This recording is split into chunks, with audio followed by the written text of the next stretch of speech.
ಅಂತಾರಾಷ್ಟ್ರೀಯ ಮಹಿಳಾ ದಿನಾಚರಣೆಯ ಅಂಗವಾಗಿ Lions club international district 317 D ವತಿಯಿಂದ ಆಯೋಜಿಸಲಾದ ವಾರಪೂರ್ತಿ ಕಾರ್ಯಕ್ರಮಗಳ ಸರಣಿಯ 6ನೇ ದಿನದ ಕಾರ್ಯಕ್ರಮ ಮಂಗಳೂರು ನಗರದ ವಿವಿಧ ಸ್ಥಳಗಳಲ್ಲಿ ಅರ್ಥಪೂರ್ಣವಾಗಿ ನೆರವೇರಿತು.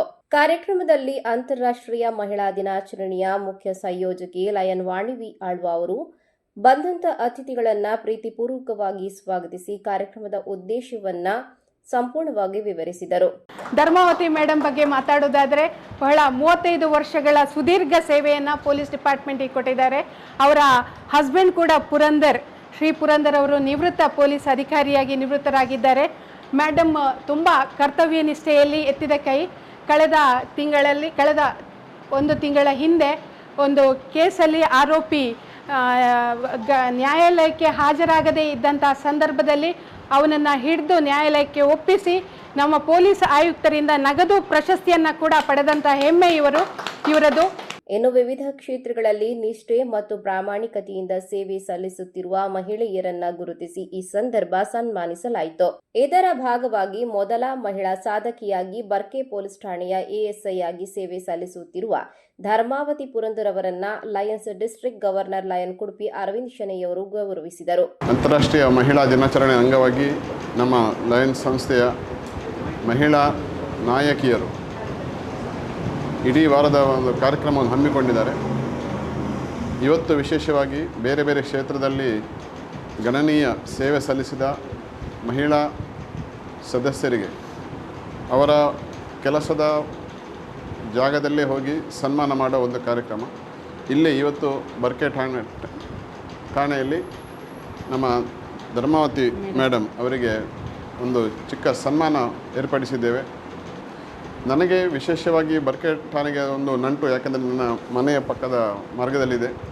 ಏನಾದರೂ ಸಣ್ಣ ಪುಟ್ಟ ಏನು ಕೆಲಸ ಬೇಕಿದ್ರೆ ತಕ್ಷಣವಾಗಿ ಸ್ಪಂದಿಸುವ ಒಂದು ಠಾಣೆ ಆದರೆ ನಮ್ಮ ಬರ್ಕೆ ಠಾಣೆ ಎಂದು ಹೇಳಿಕೆ ನನಗೆ ತುಂಬ ಒಂದು ಸಂತೋಷ ಆಗ್ತಿದೆ. ವಿಶೇಷವಾಗಿ ಇವತ್ತು ಸನ್ಮಾನ ಪಡ್ಕೊಂಡ ಧರ್ಮಾವತಿ ಮೇಡಮ್ ಅವರು ಇನ್ನೂ ಸಹ ಮುಂದೆ ಒಳ್ಳೆಯ ಸೇವೆಯನ್ನು ನೀಡಿ ಸಮಾಜಕ್ಕೆ ಒಂದು ಮಾದರಿಯಾಗಲಿ ಎಂದು ಹೇಳಿ ಎಲ್ರಿಗೂ ಶುಭ ಕೋರ್ತೇನೆ. ವಿಶೇಷವಾಗಿ ನಮ್ಮ ಲಯನ್ಸ್ ಮಹಿಳಾ ನಾಯಕಿಯರು ವಾಣಿ ಆಳ್ವ ಮತ್ತು ಅವರ ತಂಡದವರು ಈ ಒಂದು ವಿಶೇಷ ಕಾರ್ಯಕ್ರಮವನ್ನು ರೂಪಿಸಿದ್ದಕ್ಕೆ ಮತ್ತು ಮಹಿಳಾ ಅಚೀವರ್ಸನ್ನು ಗುರುತಿಸಿ ಅವರ ಜಾಗದಲ್ಲಿ ಏನು ಸನ್ಮಾನ ಮಾಡಿದ್ದಕ್ಕೆ ಅವರಿಗೆ ಸಹ ನಾನು ವಿಶೇಷವಾದ ಅಭಿನಂದನೆ ಸಲ್ಲಿಸಿ, ಅದರ ಬಳಿಕ 2ನೇ ಮಹಿಳಾ ಸಾಧಕಿ ಎಂಸಿಸಿ ಸಂಸ್ಥೆಯ ಹಿರಿಯ ಪೌರ ಕಾರ್ಮಿಕರಾದ ಕೆ ಕುಸುಮಾ ಅವರನ್ನ ಮಾಜಿ district governor lion Ronald Gomes ಅವರು ಸನ್ಮಾನಿಸಿದರು.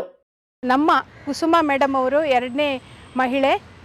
ಕುಸುಮಾ ಮೇಡಮ್ ಬಗ್ಗೆ ಹೇಳುವುದಿದ್ರೆ ಮಂಗಳೂರು ಮಹಾನಗರ ಪಾಲಿಕೆಯಲ್ಲಿ ಕಳೆದ 35 ವರ್ಷಗಳಿಂದ ಪೌರ ಕಾರ್ಮಿಕರಾಗಿ ಕೆಲಸ ಮಾಡ್ತಾ ಇದ್ದಾರೆ. ಇವರ ಪತಿ ರಮೇಶ್ ಕೂಡ ಮಂಗಳೂರು ಮಹಾನಗರ ಪಾಲಿಕೆಯಲ್ಲಿ ಪೌರ ಕಾರ್ಮಿಕರಾಗಿ ಕೆಲಸ ಮಾಡಿ ಈಗ ರಿಟೈರ್ಡ್ ಆಗಿದ್ದಾರೆ. ಇವರ ಬಗ್ಗೆ ಎಲ್ಲ ಮಂಗಳೂರು ಮಹಾನಗರ ಪಾಲಿಕೆಯಲ್ಲಿ ಯಾವುದೇ ಪೌರ ಕಾರ್ಮಿಕರಿರಲಿ, ಯಾವುದೇ ಅಧಿಕಾರಿಗಳಿರಲಿ, ಯಾವುದೇ ಸಿಬ್ಬಂದಿಗಳಿರಲಿ, ಏನಾದರೂ ಒಂದು ಕಾರಣಕ್ಕೆ ಅವರ ಮೇಲೆ ಕಂಪ್ಲೇಂಟ್ ಖಂಡಿತ ಬಂದಿರ್ತದೆ. ಆದರೆ ಈ ಮೇಡಮ್ ಬಗ್ಗೆ ಒಂದೇ ಒಂದು ಕಂಪ್ಲೇಂಟ್ ಇಲ್ಲದೆ ಸಾರ್ವಜನಿಕರ ಒಂದು ಅಭಿನಂದನೆಯ ಮೂಲಕ ಅವರು ಕೆಲಸ ಮಾಡ್ತಾ ಇದ್ದಾರೆ. ಅವರ ಕೆಲಸದಲ್ಲಿ ಯಾವತ್ತೂ ಅವರು ಬೇಜವಾಬ್ದಾರಿಯನ್ನು ತೋರಿಸದೆ ಪ್ರತಿದಿನ ನಗರವನ್ನು ಸ್ವಚ್ಛತೆಯನ್ನು ಇಟ್ಟುಕೊಂಡು ಕೆಲಸ ಮಾಡಿ ನಮ್ಮ ಆರೋಗ್ಯವನ್ನು ಡಾಕ್ಟ್ರಿಗಿಂತ ಮೊದಲು ನೋಡಿಕೊಳ್ಳುವಂಥ ಒಬ್ಬ ಮೇಡಮ್, ಇವರನ್ನು ನಾವು ಇವತ್ತು ಅಭಿನಂದಿಸಬೇಕು ಅಂತ ಡಿಸೈಡ್ ಮಾಡಿದ್ದೇವೆ. ಈ ಅಭಿನಂದನಾ ಕಾರ್ಯಕ್ರಮವನ್ನು ನಡೆಸಿಕೊಡ್ಲಿಕ್ಕೆ ನಮ್ಮೊಂದಿಗಿದ್ದಾರೆ ಮಾಜಿ ರಾಜ್ಯಪಾಲರಾದ ಶ್ರೀ ರೊನಾಲ್ಡ್ ಗೋಮ್ಸ್ ಇವರು ನಮ್ಮೆಲ್ಲರ ಪರವಾಗಿ ನಾನು ಇವರನ್ನು ಆತ್ಮೀಯವಾಗಿ ಸ್ವಾಗತಿಸ್ತೇನೆ. Welcome sir.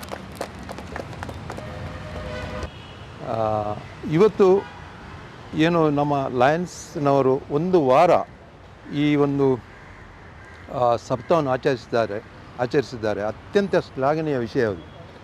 ಯಾಕಂತ ಹೇಳಿದರೆ ಯಾರಿಗೂ ಹೇಳಿದೆ ಒಂದು ಸೂಕ್ತ ವ್ಯಕ್ತಿಗಳನ್ನು ಅವರು ಆಯ್ಕೆ ಮಾಡುವಂಥ ಈ ಕೆಲಸ ಬಹುಶಃ ಇತರರಿಗೂ ಒಂದು ಸ್ಫೂರ್ತಿದಾಯಕ ಅಂತ ನಾನು ಭಾವಿಸ್ತಾ ಇದ್ದೇನೆ. ತುಂಬ ಒಂದು ಒಳ್ಳೆಯ ಕೆಲಸ, ಅದರಲ್ಲೂ ಕಡೆಯ ಏನು ಅವರು ಊಹಿಸ್ಲಿಕ್ಕೂ ಸಾಧ್ಯನೇ ಇಲ್ಲ ಅಂಥವರು ನಾನು ಹೆಕ್ಕಿ ತಂದು ಅವರು ಮಾಡಿದ ಕೆಲಸಕ್ಕೆ ಅವರನ್ನು ಒಂದು ಅಭಿನಂದಿಸುವುದು ಅದು ನಿಜವಾಗಿ ಒಂದು ನೀವು ಮಾಡುವ ಅತ್ಯುತ್ತಮ ಕೆಲಸ ಅಂತ ಈ ಸಂದರ್ಭದಲ್ಲಿ ನಾನು ಹೇಳಲಿಕ್ಕೆ ಬಯಸ್ತಾ ಇದ್ದೇನೆ.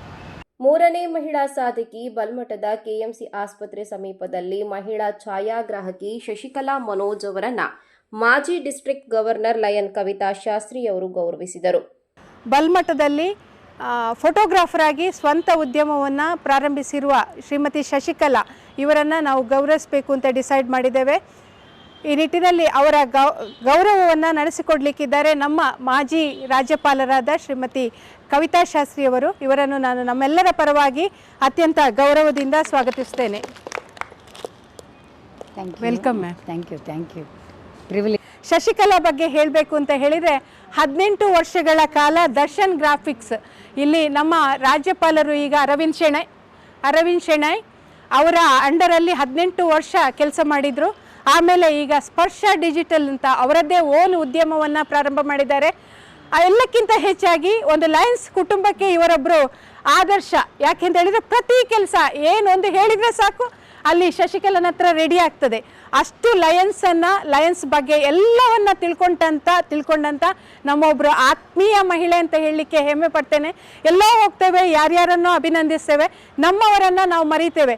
ಇಂಥ ಸಂದರ್ಭದಲ್ಲಿ ನಾವು ಕಳೆದ 1 ತಿಂಗಳಿಂದ ಯಾರನ್ನು ಆಯ್ಕೆ ಮಾಡ್ಬೋದು ಅಂತ ಹೇಳುವಾಗ ನನ್ನ ಮನಸ್ಸಿಗೆ first ಹೊಳೆದದ್ದೇ Shashikala.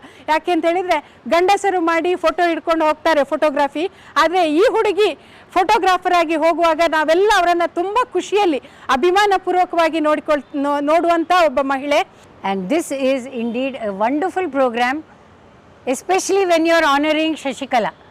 I feel very proud because I have seen this girl when she was a small girl at Darshan Graphics, and 18 years she was there, and now probably 5 years, 6 years. So 18 plus 6, since 24 years I know her, and I feel very proud. And what is very nice about this girl is whenever you need any help, you have to just call her and she will say, "Banni madam, I am always there" anta heltare. That kind of a feeling, ಒಂದು ಮಹಿಳೆ ಇನ್ನೊಬ್ಬರ ಮಹಿಳೆಯನ್ನು ಒಂದು ಉದ್ದೇಶಿಸಿ ಒಂದು ದೊಡ್ಡ ಮಾಡುವಾಗ ನಮಗಂತೂ ಬಹಳ ಸಂತೋಷ ಆಗ್ತದೆ. Thank you Shashikala, and thank you to all the Kaverians. 4ನೇ ಮಹಿಳಾ ಸಾಧಕಿಯಾಗಿ ಸಮಾಜ ಸೇವೆಯಲ್ಲಿ ತೊಡಗಿಸಿಕೊಂಡಿರುವ ಆಂಬ್ಯುಲೆನ್ಸ್ ಚಾಲಕಿ ರಾಧಿಕಾ ಅವರನ್ನ ದ್ವಿತೀಯ vice district governor lion Govardhan Shetty ಸನ್ಮಾನಿಸಿದರು. ಇವತ್ತು 4ನೇ ಮಹಿಳೆ ಶ್ರೀಮತಿ ರಾಧಿಕಾ ನಮ್ಮೊಂದಿಗಿದ್ದಾರೆ. ರಾಧಿಕಾ ಮೇಡಮ್ ಬಗ್ಗೆ ಹೇಳಬೇಕು ಅಂತ ಹೇಳಿದರೆ ಆಂಬ್ಯುಲೆನ್ಸ್ ಸೇವೆಯಲ್ಲಿ 22 ವರ್ಷಗಳ ಸುದೀರ್ಘ ಸೇವೆಯನ್ನು ನೀಡ್ತಾ ಬಂದವರು. ಜೀವನದಲ್ಲಿ ಎಲ್ಲ ಕಷ್ಟ ಅಂತ ಹೇಳುವ ಸಂದರ್ಭದಲ್ಲಿ ಜೀವನವನ್ನು ಎದುರಿಸಿ ಇವತ್ತು ಅತ್ಯುತ್ತಮ ಮಹಿಳೆ ಸಾಧಕಿ ಅಂತ ಹೇಳಿದರೆ ತಪ್ಪಾಗಲಿಕ್ಕಿಲ್ಲ. 10 ಆಂಬ್ಯುಲೆನ್ಸ್ಗಳ ಒಡತಿ ಶ್ರೀಮತಿ ರಾಧಿಕಾ ಅಂತ ಹೇಳಿದರೆ ಯಾರಿಗೂ ಗೊತ್ತಿಲ್ಲ, ಕಾವೇರಮ್ಮ ಅಂತ ಹೇಳಿದರೆ ಗೊತ್ತುಂಟು. ಯಾಕೆ ಅಂತ ಹೇಳಿದರೆ ಅವರ ಆಂಬ್ಯುಲೆನ್ಸ್ ಇದು ಹೆಸರು ಕಾವೇರಿ ಅಂತ. ನಮ್ಮ ಲಯನ್ಸ್ ಕ್ಲಬ್ ಇದು ಕಾವೇರಿ ಅಂತಲೇ ಹೆಸರು ನಮ್ಮದು ಸಹ. ಹಾಗಾಗಿ ಈ ಮಹಿಳೆ ಎಲ್ಲರಿಗೆ ಅವರದ್ದು ಆಂಬ್ಯುಲೆನ್ಸ್ ಸೇವೆ ಅಲ್ಲ, ಅದರೊಟ್ಟಿಗೆ ಸೋಷಿಯಲ್ ವರ್ಕನ್ನು ಕೂಡ ಮಾಡ್ತಾ ಇದ್ದಾರೆ. ಯಾವುದೇ ಕುಟುಂಬಕ್ಕೆ ಹಣ ಇಲ್ಲ ಅಂತ ಹೇಳಿದರೆ ಆಂಬ್ಯುಲೆನ್ಸನ್ನು ಫ್ರೀಯಾಗಿ ಕೊಟ್ಟು ಸಹಕಾರ ಮಾಡ್ತಾರೆ. ಅವರ ಎಲ್ಲ ಅಲ್ಲಿ ಜನ ಇಲ್ಲ ಅಂತ ಹೇಳಿದರೆ ಆ ಮರಣದ ಎಲ್ಲ ಕೆಲಸವನ್ನು ಕೂಡ ಅವರೊಟ್ಟಿಗೆ ಸೇರಿ ಮಾಡ್ತಾರೆ. ಇಂಥ ಮಹಿಳೆಯನ್ನು ಹುಡುಕ್ಬೇಕಿದ್ರೆ I have taken 2 months sir. ಅಂದರೆ ಅಂಥ ಒಬ್ಬ ವಿಶಿಷ್ಟ ಮಹಿಳೆ ಅಂತ ಹೇಳಿದರೆ ತಪ್ಪಾಗಲಿಕ್ಕಿಲ್ಲ. ಇವತ್ತಿನ ಮಹಿಳಾ ಸಾಧಕಿ ಅಂತ ಹೇಳಿ ರಾಧಿಕಾ ಮೇಡಮ್ ಅವರನ್ನು ಅಭಿನಂದಿಸಲಿಕ್ಕೆ ನಮ್ಮೊಟ್ಟಿಗಿದ್ದಾರೆ ಉಪ ರಾಜ್ಯಪಾಲರಾದ ಗೋವರ್ಧನ್ ಶೆಟ್ಟಿಯವರು. ಇವರನ್ನು ನಮ್ಮೆಲ್ಲರ ಪರವಾಗಿ ನಾನು ಅತ್ಯಂತ ಗೌರವದಿಂದ ಸ್ವಾಗತಿಸ್ತೇನೆ. ಇವ್ರ ವಿಷಯದಲ್ಲಿ ನನಗೀಗ ತಾನೇ ಗೊತ್ತಾಗೋದು, ಇಷ್ಟೆಲ್ಲ ಡೀಟೇಲ್ಸ್ ಆಗಿದೆ. ಯಾಕೆಂದರೆ ಒಬ್ಬರಿಗೆ ಒಂದು ಆ್ಯಂಬುಲೆನ್ಸ್ ನಡೆಸಲಿಕ್ಕಿದ್ರೆ ಸಹ ಎಷ್ಟು ಕಷ್ಟ ಆಗ್ತದೆ. ಆ ಸಂದರ್ಭದಲ್ಲಿ ಇವರು 10 ಆ್ಯಂಬುಲೆನ್ಸಿಂದ ಇವರು ನೋಡ್ತಿದ್ದಾರೆ ಮತ್ತು ಸೇವೆ ಮಾಡ್ತಿದ್ದಾರೆ. ಎಷ್ಟು ಹೇಳಲು ಸಹ ಸಾಧ್ಯ ಇಲ್ಲ. ಸೊ ನಿಮಗೆ ವಿಶಿಂಗ್ ಆಲ್ ದ ಬೆಸ್ಟ್. ಯಾಕೆಂದರೆ ವಿಮೆನ್ಸ್ ಇಂಟರ್ನ್ಯಾಷನಲ್ ಡೇ ಅಂತ ಹೇಳಿದ್ರೆ ನಾವು ಎಲ್ಲ ಇಲ್ಲಿಗೆ ವಿಮೆನ್ಸನ್ನು ಗುರುತ ಮಾಡಬೇಕು. ಸ್ತ್ರೀ ಶಕ್ತಿ ಹೇಗಿದೆ ಅಂತ ನಾವು ತೋರಿಸ್ಬೇಕಾಗ್ತದೆ. ಸೊ ಈ ಸಂದರ್ಭದಲ್ಲಿ ನಾವು ಎಲ್ಲಿಂದ ಎಷ್ಟು ಲಯನ್ಸ್ ಇಂಟರ್ನ್ಯಾಷನಲ್ ಎಷ್ಟು ಆಗ್ತದೆ, ನಾವು ವಿಮೆನ್ ಮಾತ್ರ ಅಲ್ಲ, ಎಲ್ಲೆಲ್ಲಿ ಸಹಾಯ ಮಾಡಲಿಕ್ಕೆ ಸಾಧ್ಯ ಇದ್ದೆ ನಾವು ಮಾಡಲಿಕ್ಕೆ ತಯಾರಿದ್ದೇವೆ ಅಂತೇಳಿ. ಸೊ ನಿಮಗೆ ಎಲ್ಲ ಆಲ್ ದಿ ಬೆಸ್ಟ್. ಮತ್ತು ನಿಮ್ಮಿಂದ ಬೇರೆ ಯಾರಿಗೆ ಸಹಾಯ ಆದರೂ ಸಹ ನಮ್ಗೆ ಹೇಳಿ, ನಾವು ಆದಷ್ಟು ನಾವು ಹೆಲ್ಪ್ ಮಾಡ್ತೇವೆ ಅಂತ ಹೇಳ್ತೇವೆ. ಸೊ ಇದರಿಂದ ಜಾಸ್ತಿ ನಾನು ಹೇಳಿ ಎಲ್ಲ ಇದ್ದಾರೆ ಲೇಡೀಸು. ಸೊ ಇದ್ರ ಜೊತೆಗೆ ನಾವು ಸಹ ನಿಮ್ಮ ಜೊತೆ ಇದ್ದೇವೆ. ಸೊ ಏನು ಮಾಡಲಿಕ್ಕೆ ರೆಡಿ ಇದ್ದೇವೆ. So thank you very much. Lions ಇಂಟರ್ನ್ಯಾಷನಲ್ಗೆ ನಿಮಗೆ ಭಾರಿ ಅಭಿನಂದಿಸ್ತೇವೆ ನಿಮಗೆ. Thank you. ಕಾರ್ಯಕ್ರಮದಲ್ಲಿ ಸಹ ಸಂಯೋಜಕಿ Lion Sumalatha, Lion Hitakshi Purushottama, Lion Vasanti Kamath, Lion doctor Kalpana Ashwak, Lion doctor Savitri, Kavita Palke, doctor Sneha, Veni Maroli, Shilpa Suvarna, Sumita Sanjay ಸೇರಿದಂತೆ ಚೇರ್ಪರ್ಸನ್ಗಳು ಹಾಗೂ ಸದಸ್ಯರು ಉಪಸ್ಥಿತರಿದ್ದರು.